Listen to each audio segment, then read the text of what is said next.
할렐루야. 오늘도 이 예배의 자리에 나오신 크리스천 공동체 여러분들을 주님의 이름으로 환영하고 축복합니다. 함께 오늘도 찬양으로 우리 하나님 앞에 그 예배의 자리로 나아가겠습니다.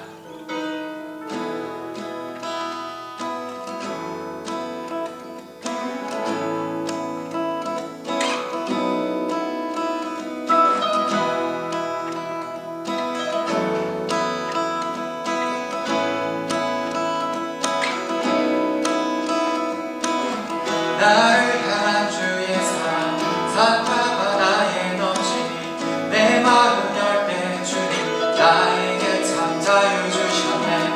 늘 진리 속에 거하며 나의 손을 높이 들고 언제나 주님의 사랑을 노래하리.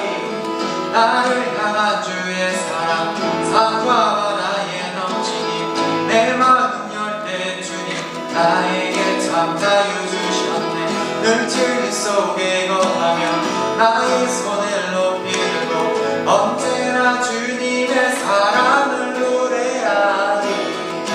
주의 사랑 노래하리라. 영원토록 노래하리라. 주의 사랑 노래하리라.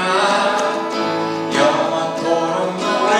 다시 한번 나를 향한 나를 향한 주의 사랑 산과 바다에 넘치니 내 마음 열 때 주님 나에게 참 자유 주셨네. 늘 진리 속에 거하며 나의 손을 높이 들고 다시 한번 고백하겠습니다. 우리를 향한 주님의 사랑 나를 향한 주의 사랑 산과 바다에 넘치니 내 마음 열 때 주님 늘 진리 속에 거하며 나의 손을 높이 들고 언제나 주님의 사랑을 노래하리. 주의 사랑 노래하리라. 영원토록 노래하리라. 주의 사랑 노래하리라. 주님의 사랑 노래하리라. 주의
어디로 가야 할지 헤매이는 나를 아시고 길을 여시네.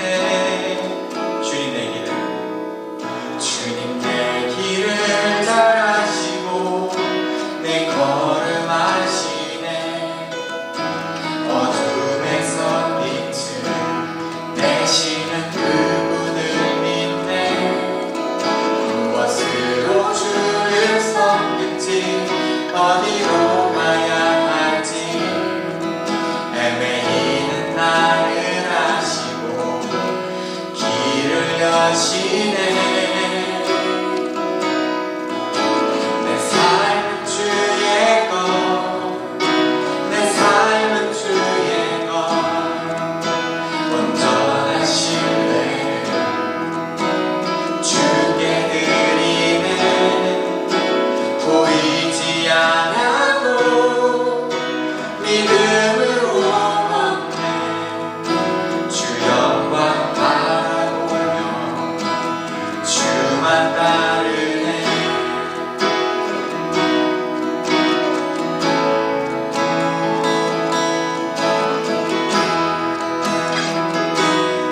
한 번 더 고백하겠습니다. 주님 우리의 길을, 주님 내 길을 잘 아시고 내 걸음 아시네.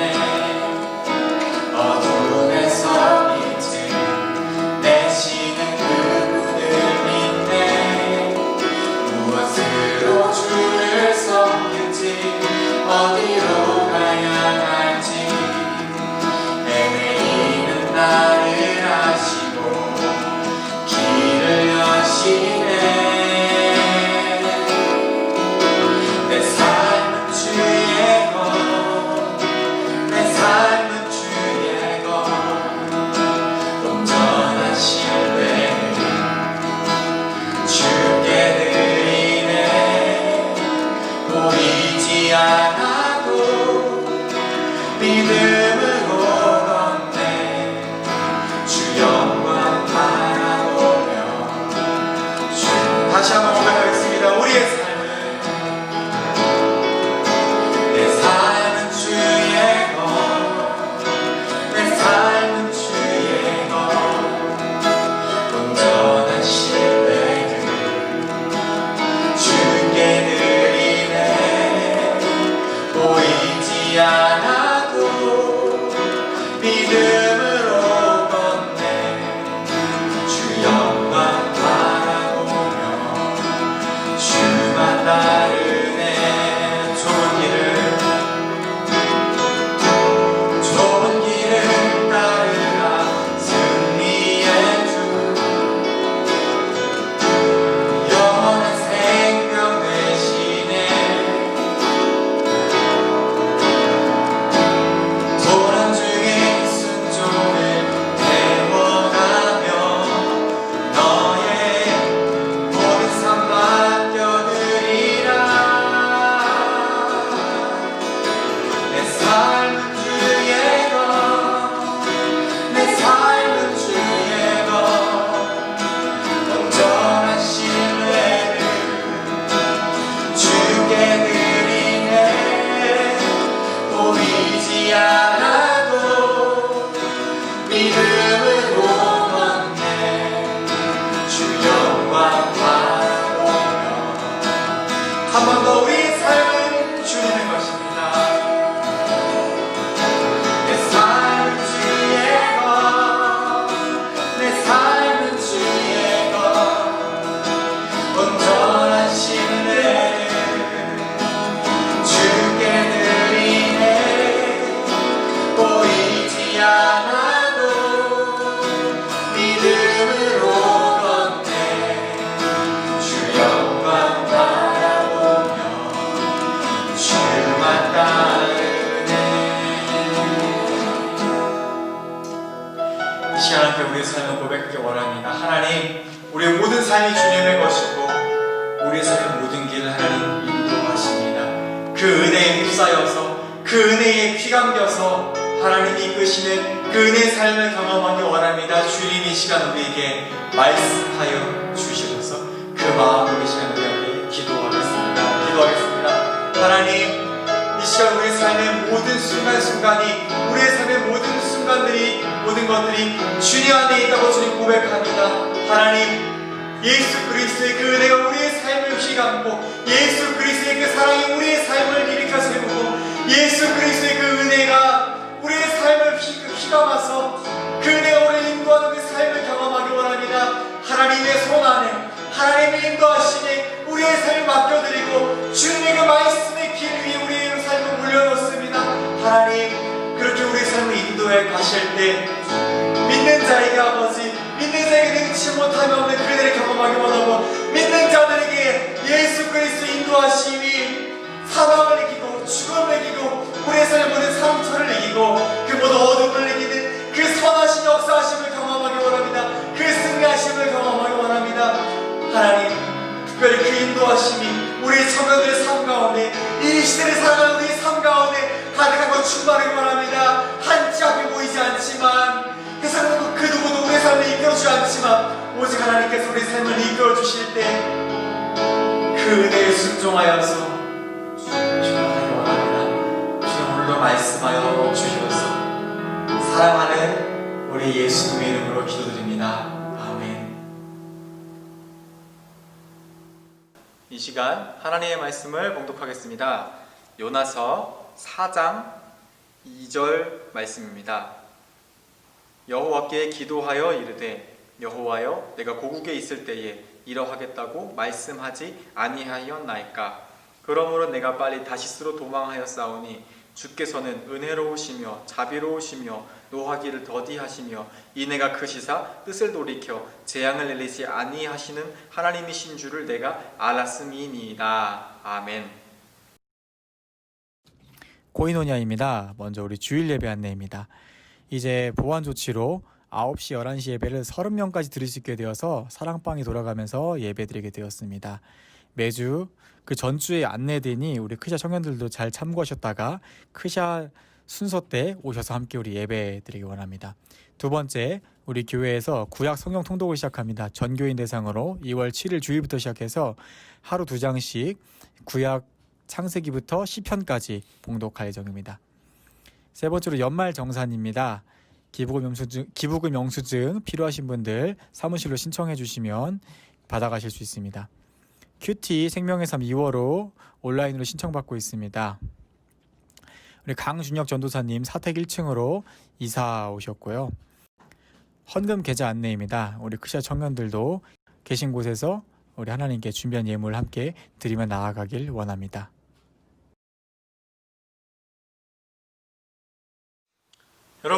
여러분은 용서를 하시는 편인가요? 주로 받으시는 편인가요? 저는 10대 시절에 주로 용서를 구하는 편이었습니다. 용서를 굉장히 많이 구해야만 했어요. 구할 일을 많이 했습니다. 선생님들께 용서를 구하고 부모님께 용서를 많이 구했어요. 용서를 많이 자주 구하다 보니까 항상 드는 질문이 있었죠. 이겁니다. 말로만이 의미하는 게 무엇일까? 이거겠죠. 너가 진심으로 뉘우치고 돌이켜서 그래서 용서를 구하는 것이니, 아니면 이 지금 이 순간을 모면해 보고자, 위기를 탈출해 보고자, 그래서 다음 기회를 잘 도모해 보고자 용서를 구하는 것이니, 이거겠죠. 여러분, 진정한 용서가 무엇일까? 성경에서 말하는 진정한 용서는 방향과 관련이 있습니다. 돌이켜서 다시 돌아와 만나는 지점, 거기가 바로 용서입니다. 성경에서 이 회개하다라는 말이 원어로 어떤 의미인지 아시나요? 바로 유턴이라는 의미입니다. 이런 거예요. 하나님께서 말씀하시는 바른 길이 있어요. 근데 견나갈 때가 있죠. 가끔 우리가 잘못 나갈 때 있습니다. 그렇게 잘못 나가면은, 회개라는 것은 그 잘못 나간 길에서 유턴에 돌아와서 다시 원래의 옳은 길 위로 돌아오는, 그것이 바로 회개입니다. 그러니까 용서는 이 유턴에서 돌아와 다시 만나는 그 지점이 바로 용서의 지점이라고 볼 수 있는 거죠. 요나서 말씀엔 첫 번째로 요나의 유턴이 등장하죠. 요나서는 하나님께서 요나에게 말씀하시면서 1장 2절이 이렇게 히브리어로 시작합니다. 일어나라 가라. 하나님께서 일어나라 가라 하신 곳이 니느웨였습니다. 목적은 분명했어요. 니느웨 사람들을 용서하기 위해, 그 니느웨 사람들을 돌이키게 하기 위해서였습니다. 그런데 문제는 이 요나가 니느웨를 굉장히 싫어했습니다. 요즘 말로 극혐했습니다.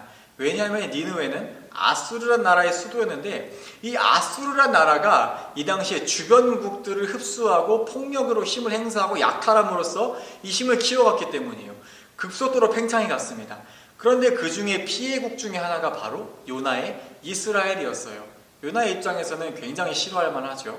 그래서 요나는 하나님께서 말씀하신 길, 니느웨로 가는 길이 아니라 자신이 가고자 하는 길로 도망을 쳤습니다. 그런데 여기서 하나님께서 요나를 어떻게 대하셨냐면 요나가 유턴할 수 있는 그 길을 하나님이 인도하셨습니다. 요나가 배를 타고 도망치다가 폭풍을 만났고 그 폭풍 끝에 요나는 깊은 바다에 가라앉았죠.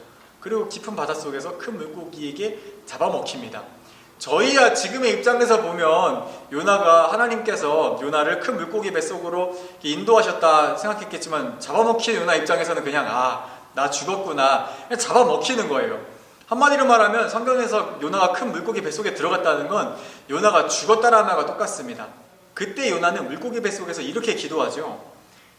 내가 받는 고난으로 말미암아 여호와께 불러 아뢰었더니 주께서 내게 대답하셨고 내가 스올의 뱃속에서 부르짖었더니 주께서 내 음성을 들으셨나이다. 하나님께서 결국 나를 포기하지 않고 내가 지금 물고기 뱃속 이 죽음의 한가운데 있음에도 불구하고 하나님 여전히 나를 보호하고 인도하시는구나. 그러니 내가 이제 하나님 앞에 감사로 나아가겠다, 돌이키겠다 하는 바로 그런 기도의 내용입니다. 결국 이 물고기 뱃속 죽음이라는 곳이 요나에게 유턴하는 구간이 된 것이죠. 요나는 이제 하나님 말씀하신 니느웨로 향했죠. 요나는 니느웨에 갔습니다. 니느웨에 가서 선포했죠. 40일이 지나면 멸망할 것입니다. 그런데 놀랍게도 니느웨의 백성들이 이 요나의 선포를 듣고 왕으로부터 짐승에 이르기까지 모두 금식하며 하나님 앞에 회개하기 시작했습니다. 왕과 그의 대신들이 조서를 내려 니느웨에 선포하여 이르되 사람이나 짐승이나 소떼나 양떼나 아무것도 입에 대지 말지니 곧 먹지도 말 것이요 물도 마시지 말 것이며 사람이든지 짐승이든지 다 굵은 베옷을 입을 것이요 힘써 하나님께 부르짖을 것이며 각기 악한 길과 손으로 행한 강포에서 떠날 것이라. 니느웨의 백성들이 이 요나의 한마디를 듣고 전부 금식하며 회개하기 시작한 겁니다. 그러자 10절 말씀에는 하나님이 그들이 행한 것 곧 그 악한 길에서 돌이켜 떠난 것을 보시고 하나님이 뜻을 돌이키사 그들에게 내리리라 하시고 말씀하신 재앙을 내리지 아니하시니라 이렇게 기록하고 있습니다. 이때 요나는 니느웨 성 바깥에서 니느웨 성이 어떻게 되는지 지켜보고 있었습니다. 그때 요나가 하나님과 나눈 대화가 바로 오늘 말씀 4장 2절인데요. 요나는 사실 알고 있었어요. 하나님께서 니느웨를 사랑하시기 때문에 자신이 선포하면은 어떤 선포이든 간에 하나님이 그 포인트를 유턴 구간으로 삼아서 니느웨 백성들을 돌아오게 하실 하나님이시라는 걸 알았습니다. 왜냐하면 하나님이 인애가 많으시고 자비가 많으신 하나님이기 때문이죠. 그런데 요나가 몰랐던 것도 하나 있습니다. 바로 하나님께서 용서를 구하시고 회개를 구하시는 목적은 바로 그들의 생명을 살리기 위함이시죠. 아까 하나님의 길 위에서 벗어나서 곁길로 가서 돌아온 유턴이라고 하셨죠. 그러면 유턴 안 하고 쭉 가면 뭐가 있을까? 성경은 그 길 끝에 사망이 있다고 말합니다. 즉 유턴하지 않으면 죽는 길로 가는 거예요.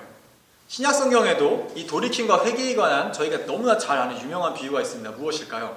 바로 누가복음 15장의 탕자의 비유입니다. 저희가 잘 알다시피 한 아버지가 있었죠. 그 아들에게 두 아들이 있었습니다. 이 둘째 아들이 꿈도 있었는지 또는 욕심이 있었는지 아니면 놀고 싶었는지 어쨌든 아버지의 재산을 받아서 도시로 떠나죠. 그런데 그곳에서 허랑방탕하게 자기를 탕진했다 이야기합니다.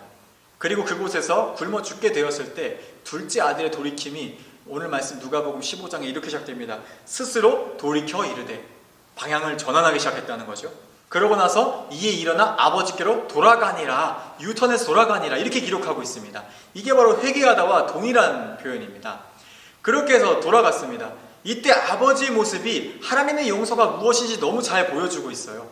돌아온 아들을 아버지가 어떻게 맞이해 주시죠? 그 멀리까지 나와서 오는 것을 기다리고 있다가 돌아온 아들을 보고 가서 껴안고 손에 가락지를 끼워주고 가장 좋은 옷을 입혀주시오. 하나님의 관점에서 용서는 잃어버렸던 생명이 돌아오는 것을 의미합니다. 잃어버렸던 생명이 그 죽음의 길에서 하나님께로 돌아왔기 때문에 하나님께서는 진심으로 회개하고 진심으로 돌이켜 돌아오는 그 영혼을 오늘 말씀의 아버지처럼 맞아주시죠. 그 모습이 바로 하나님의 용서입니다. 그래서 요나의 이야기에서도 그렇고 이 돌아온 탕자의 이야기에서도 그렇고 저희가 알 수 있는 건 하나님은 용서를 원하시는 하나님이시라는 거예요. 그냥 용서를 원하시는 정도가 아니라 적극적으로 용서를 원하셔서 돌아올 수 있는 유턴 구간까지 다 만드셔서 어떻게든 돌아오게 하시는 하나님이 바로 우리가 믿는 그 하나님이라는 거죠. 이 성경을 보면 또 용서와 관련한 아주 흥미로운 표현이 있습니다. 여러분, 용서하다와 같은 단어가 무엇인지 아시나요? 바로 빚을 탕감하다입니다. 이게 어디에 나타나냐면 주기도문에 나타납니다. 마태복음 6장 12절 말씀을 보면 우리가 우리에게 죄 지은 사람을 용서하여 준 것 같이 해서 이 용서하여 주다라는 이 말이 빚을 탕감하여 주다예요. 그래서 여러분 성경책을 보시면 밑에 각주에 조그맣게 써 있을 거예요. 혹은 빚을 탕감하다. 그래서 원어로 사실 이 말은 우리가 우리에게 빚진 사람들의 빚을 탕감하여 준 것 같이 우리의 빚도 탕감하여 주시고와 같은 말입니다. 그런데 이 문장에서 중요한 포인트가 있습니다. 이 문장에서 뭐뭐 하여 준 것 같이, 뭐뭐과 같이는 영어의 like 뭐 그런 단어가 아니에요. 이는 헬라어에선 사실 어떤 전제와 조건 같은, 조건은 아닌데 전제가 되는 그런 문장입니다. 사실 이 기도문, 용서에 대한 기도를 원어로 지역하면 문장의 순서는 이렇습니다. 하나님, 우리의 빚을 탕감해 주십시오. 다만 우리가 살아가면서 우리에게 잘못하고 빚진 사람들의 빚을 탕감해 준 것과 같이 우리가 그런 삶을 살았으니 그 삶처럼 우리의 빚도 탕감해 주십시오. 이런 맥락의 기도문입니다. 한마디로 말하면은 로마서 12장에 우리 그리스도인들의 삶을 예배라고 하잖아요. 산제사라고. 그 산제사의 예물이 되는 그 예물이 바로 우리가 다른 이들의 빚을 탕감해주고 다른 사람을 용서해준 그 삶이라는 것입니다. 이와 관련해서 마태복음 18장에는 이 용서와 탕감에 대한 아주 탁월한 비유가 등장합니다. 1만 달란트를 빚진 사람이 있었어요. 1만 달란트 여러분 감이 오시나요? 계산하려고 하지 마시고 그냥 개인의 부채 수준이 아니라 한 국가의 부채 수준이라고 보시면 돼요. 문제는 그 사람이 왕에게 빚을 졌다는 거예요.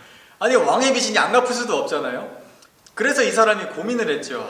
내가 이 빚을 갚지 못하면 나뿐만 아니라 우리 가족 또 우리의 친척까지 전부 노예로 팔려가고 우리 집은 가문이 대대로 이제 정말 노예 가문이 될 텐데 어떻게 할까. 그런데 마침 이 왕이 이 사람이 1만 달란트의 빚으로 인해서 근심하고 죽어가는 것을 보았습니다. 그래서 이 왕이 1만 달란트의 빚을 탕감해 주었어요. 여러분이라면은 기분이 어떠할 것 같으세요? 특별히 저도 그렇고 여러분도 그렇지만 저희가 우리 청년 시기에 참 빚이 많잖아요. 학자금 대출도 있고 뭐 전세 보증금 대출도 있고 집값을 대출 받을 수도 있고 뭐 차도 대출 받을 수도 있고 아무튼 저희는 참 대출에 익숙하고 그러다 보니 참 자이든 타이든 많은 부채를 안고 살아가는 세대가 참 저희 세대인 것 같습니다. 아무튼 이 사람은 1만 달란트의 빚을 탕감받았습니다. 아마 이제 새로 살아야겠다. 내가 다시는 빚을 지지 말아야겠다.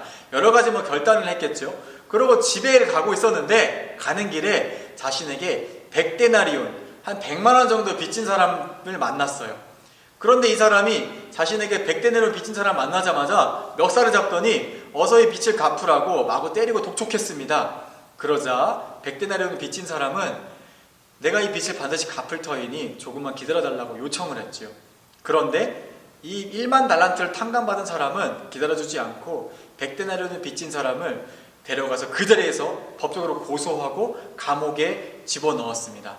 이 사실을 왕이 알게 되었습니다. 그러자 왕이 자신이 탕감해준 그 사람 다시 불러들였죠. 그리고는 그 1만 달란트를 다시 갚게 하고 갚을 때까지 노예로 살아가게 만들었습니다. 이 비유의 말씀에서 1만 달란트를 탕감받은 사람들이 누구일까요? 말씀의 맥락상에서는 이스라엘 백성들입니다. 그리고 더 정확히 말하면 먼저 탕감받은 사람들, 먼저 은혜를 받은 사람들. 우리 시대에 적용한다면 먼저 탕감받고 먼저 은혜 받은 사람들이 누구일까요? 바로 우리 그리스도인들입니다. 이 비유의 말씀은 먼저 은혜를 받고 먼저 탕감받은 우리가 받은 그 은혜를 흘려보내야 한다는 그 중요한 메시지를 담고 있습니다. 여러분, 흥미로운 게 이 서구권에서 용서와 탕감, 이 두 단어와 같은 맥락으로 사용되는 단어가 뭔지 아시나요? 바로 은혜, 그레이스입니다. 제가 몇 개를 찾아봤는데 굉장히 흥미로워요. 이 금융기관이나 렌탈, 부채와 관련해서 이 부채를 지불해주는 유예기간을 뭐라고 부르시는지 아시나요? 그레이스 피리오드입니다. 은혜를 모르는 배은망덕한 사람들을 뭐라 부를까요? 인그레이트. 그리고 좀 더 은혜를 모르는 이 파렴치 불안당은 disgrace, 가장 비열한 사람을 우리는 saving grace라 이렇게 부릅니다. 그럼 오늘 말씀에 따르면 결국 우리가 먼저 받은 용서, 먼저 받은 탕감은 흘려보내야 할 은혜라는 것이죠. 성경은 우리 그리스도인들이 바로 그 1만 달란트를 먼저 탕감받은 사람들이다 이야기합니다. 그리고 이제는 그 은혜를 우리에게 100데나리온 빚진 사람들, 10데나리온 빚진 사람들, 1000데나리온 빚을 진 그 모든 사람들에게 흘려보내서 탕감해주고 용서해주라. 우리 그리스도인들이 그렇게 이야기를 하는 것이죠. 이제 말씀을 정리하겠습니다. 오늘 두 가지 은혜를 함께 나눴습니다. 첫 번째 은혜는 진정한 용서는 진정한 돌이킴, 그 유턴을 필요로 한다는 것이죠. 진정한 유턴은 우리의 마음과 생각에서만 그치지 않습니다. 진정한 유턴은 그 마음과 생각이 행동으로, 삶으로 연결되어서 결국 우리의 삶이 잘못된 일을 바로잡고 내가 실수한 일을 바로잡는 그것을 의미합니다. 용서가 무책임을 의미하는 건 아닙니다. 오히려 용서는 그 진정한 삶의 돌이킴이란 그 책임을 요구로 하고 있지요. 두 번째 은혜는 우리 그리스도인들이 바로 먼저 1만 달란트를 탕감받은 사람들이다라는 것이죠. 고든 맥도날드라는 목사님은 이런 말씀을 하셨어요. 웬만한 일에는 세상도 이제는 교회 못지 않거나 오히려 교회보다 낫습니다. 집을 지어주고 가난한 자를 먹여주고 아픈 사람을 고쳐주는 일은 이젠 교회가 아니어도 누구나 할 수 있는 선행입니다. 하지만 세상이 못하는 일이 하나가 있습니다. 바로 세상은 은혜를 베풀 수 없습니다. 우리가 누군가를 용서하고 빚을 탕감해주고 받은 은혜를 흘려보내는 것은 그리스도인들만이 할 수 있고 교회가 감당해야 할 사명이라는 것이죠. 우리를 세상의 빛으로 만드는 것이 무엇일까? 우리를 세상의 소금답게 하는 게 무엇일까? 그것이 바로 우리 안에 먼저 탕감받고 먼저 받은 그 은혜, 1만 달란트 은혜라는 것입니다. 여러분 살아가시는 그 한 주 동안 여러분이 먼저 그 탕감받은 사람들, 먼저 그 은혜를 받은 사람임을 기억하시고 그 은혜를 먼저 누리시기를 축복합니다. 그래서 여러분이 받은 그 은혜, 여러분이 받은 그 사랑을 흘려보내서 세상 가운데 은혜라는 이름으로 그 은혜로 그리스도인으로 세워져 가는 여러분 되시기를 예수님의 이름으로 축복드립니다. 잠시 기도하겠습니다. 하나님 감사합니다. 우리를 먼저 그리스도인으로 부르시고 우리를 먼저 예수 그리스도의 그 핏값으로 용서해 주시고 탕감해 주셨습니다. 이제는 받은 그 은혜를 흘려보내고 받은 그 은혜로 선교적 교회로서의 삶을 살아가는 저와 우리 크샤 공동체 되기 원합니다. 하나님 우리를 인도하여 주시옵소서. 감사합니다. 사랑하는 예수님의 이름으로 기도드립니다. 이제 계신 곳에서 다 함께 우리 결단의 찬양으로 하나님 앞에 함께 우리 나아가겠습니다. 이 세상을 살아가는 동안에 이 세상을 살아가는 동안에 나의 힘을 의지할 수 없으니 기도하고 낙심하지 말 것은 주께서 참 소망이 되신 주님의 길을 걸어가는 동안에 주의 길을 걸어가는 동안에 세상의 것 의지할 수 없으니 감사하고 낙심하지 말 것은 주께서 참 기쁨이 되시니라. 하나님의 꿈이 나의 비전이 되고 예수님의 성품이 나의 인격이 되고 성령님의 권능이 나의 능력이 되길 원하고 다시 한번 하나님의 꿈이 나의 비전이다. 하나님의 꿈이 나의 비전이 되고 예수님의 성품이 나의 인격이 되고 성령님의 권능이 나의 능력이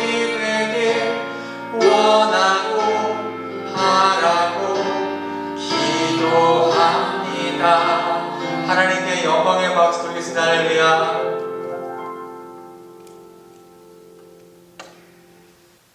이제는 우리 주 예수 그리스도의 은혜와 하나님 아버지의 크신 사랑과 성령님의 교통하심이 그 받은 은혜를 누리며 그 은혜를 흘려보내기로 결단하는 모든 이들 가운데 함께 계시기를 축원하옵나이다.